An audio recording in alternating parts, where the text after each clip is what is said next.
সুপ্রিয় দর্শক, আমি এখন মাইলস্টোন স্কুল অ্যান্ড কলেজের শারীরিক শিক্ষা বিভাগের একটা রুমের সামনে দাঁড়ানো।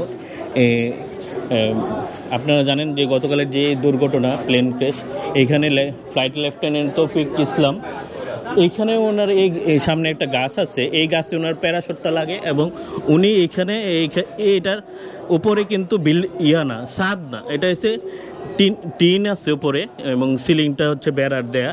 তো এইখানেই পাইলট এইখানে পড়েন এবং আপনারা দেখতে পাচ্ছেন এই রুমটা তালা দেওয়া, এবং গতকালও এই রুমটা তালা দেওয়াই ছিল। সম্ভবত এখানে কোনো ক্লাস ছিল না। তালা দেওয়ার কারণে যখন ওই বিমানের বিকট শব্দ হওয়ার কারণে এইখানেও শব্দ হয়েছে, যেহেতু এখানে একজন মানুষ পড়ছে, এই শব্দটা ওই বিমানের শব্দের কাছে মানে ক্ষীণ হয়ে যায়, যার কারণে এখানে যে একজন মানুষ পড়ছে এটা কেউই বুঝতে পারে নাই, স্কুলের কেউ বুঝতে পারে নাই, যার কারণে উনি দীর্ঘক্ষণ এইখানে এই পাইলট এই রুমের ভিতরেই আহত অবস্থায় পড়েছিলেন। পরে ওনার 1.5 ঘন্টা পরে ওনাকে উদ্ধার করা হয়, উদ্ধার করে হেলিকপ্টারে করে হাসপাতালে নিয়ে যাওয়ার পর ওইখানে উনি মারা যান। এইখানে এটা এখন চাবি আমি এখানে খোঁজ নিয়েছি স্কুল কর্তৃপক্ষের কাছে, ওনাদের কাছে চাবি নেই, সম্ভবত বিমান বাহিনীর বা সেনাবাহিনীর তাদের কাছে এখন এটা চাবিটা রয়েছে, কারণ এটা যেহেতু একটা ঘটনাস্থলের একটা গুরুত্বপূর্ণ জায়গা, যার কারণে এখানে কাউকে ঢুকতে দেওয়া হচ্ছে না। এই কারণে আমরা ভিতরে আপনারা দেখাতে পাচ্ছি না, কিন্তু আমরা এই যে সাইড দিয়ে দেখতে পাচ্ছি এইখানে টিন ভাঙ্গা, বেড়া ভাঙ্গা। ঠিক আছে, আমি এখন আপনাদেরকে একটু দেখাবো কোন গাছের মধ্যে ওনার প্যারাশুটটা পড়েছিল, এবং প্যারাশুট যেখানে পড়ছে ঠিক তার কাছাকাছি কিন্তু এইখানে এই গাছ খুব কাছে, 5-7 ফিট 10 ফিট বা 15-20 ফিট দূরত্ব হবে, মানে গাছের কিন্তু উপরে আছে, এই বিল্ডিংটার উপরেই গাছের অংশ আছে, যার কারণে প্যারাশুটটা ওইখানে আটকায় উনি এইখানে পড়ে যায়। এবং পরে ওনাকে উদ্ধার করে এদিক দিয়েই নিয়ে যাওয়া হয়, এদিক দিয়েই বের করা হয়। এখানে বারান্দাটা খুবই ছোট বারান্দা, বেশি বড় না, প্রশস্ত না। তো এই বারান্দা দিয়ে ওনাকে বের করা হয়। যদি ওনাকে আগে বের করা সম্ভব হইতো, যেহেতু 1.5 ঘন্টা পরে ওনাকে উদ্ধার করা হয়েছে, ও যদি আগে উদ্ধার করা সম্ভব হইতো উনি বেঁচে যাওয়ার সম্ভাবনা ছিল। যখন ওনাকে উদ্ধার করা হয় তখনও ওনার শরীরে পালস ছিল, উনি বেঁচে ছিলেন এবং খুবই গুরুতর আহত ছিলেন, কারণ উনি যখন বিমান থেকে ইজেক্ট করেন, লাস্ট মুহূর্তে ইজেক্ট করেন, তখন ওনার গতি, প্যারাশুটের যে গতি উনি খুবই তীব্র ছিল স্বাভাবিকভাবেই, কারণ লাস্ট যে মুহূর্তে যত ফিট উপর থেকে ওনার ইজেক্ট করার কথা সেই হাইট থেকে উনি ইজেক্ট করতে পারেন নাই। উনি চাইছিলেন যে বিমানটা কোনো একটা মানে জনবসতি এলাকা ফেলে, নীরব কোনো এলাকায় বিমানটা ফেলতে, কিন্তু উনি সম্ভব হয় নাই, যার কারণে উনি লাস্ট মুহূর্তে বিমান থেকে ইজেক্ট করেন এবং ইজেক্ট করে ওনার প্যারাশুট এই সামনের গাছে আঘাত হানার পরে উনি পড়ে যান এই গাছের খুবই কাছাকাছি, এই যে মাইলস্টোন স্কুল অ্যান্ড কলেজের শারীরিক শিক্ষা ভবনের টিন ভেঙে চুরে উনি নিচে পড়ে আহত অবস্থায় ছিলেন 1.5 ঘন্টা।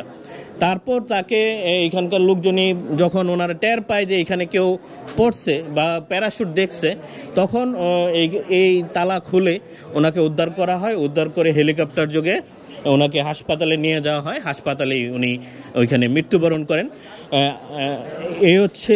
আর এটা হচ্ছে যেখানে প্লেন ক্র্যাশ হয়েছে এইখান থেকে বড় জোর সম্ভবত 100 ফিট হইতে পারে বা 100 গজ হবে, 100 গজের দূরত্বেই উনি এইখানে পড়ে যান আর কি।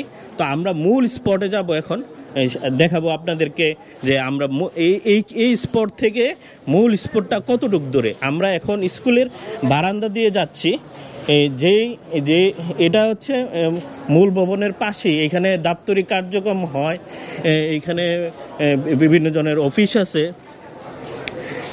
এই যে দেখতে পাচ্ছেন আমরা বের হচ্ছি এই অফিসটা থেকে, এই অফিস, এটা হচ্ছে মাইলস্টোন প্রশাসনিক ভবন, কলেজ ক্যাশ কাউন্টার এবং মেডিকেল ইন্সপেকশন রুম এইখানে আছে। এই যে গাছটা দেখতে পাচ্ছেন, এই গাছের এদিকেই ওনার প্যারাশুটটা আটকানোর পরে এই যে আমি দেখাচ্ছি আপনাদেরকে, সেটা হচ্ছে যে এই গাছে আটকানোর পরে এই যে আমি এতক্ষণ যখন যেখানে কথা বলছিলাম, ওই যে শারীরিক শিক্ষা বিভাগ, এই রুমের ঠিক উপরের অংশে টিনের মধ্যে উনি পাইলট পড়ে যান। তো দেখতে পাচ্ছেন এখানে কিন্তু অনেক বিমান যাচ্ছে।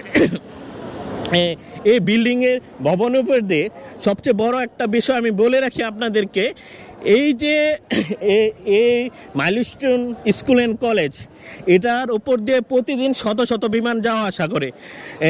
এটা হচ্ছে বিমানের একটা রুট।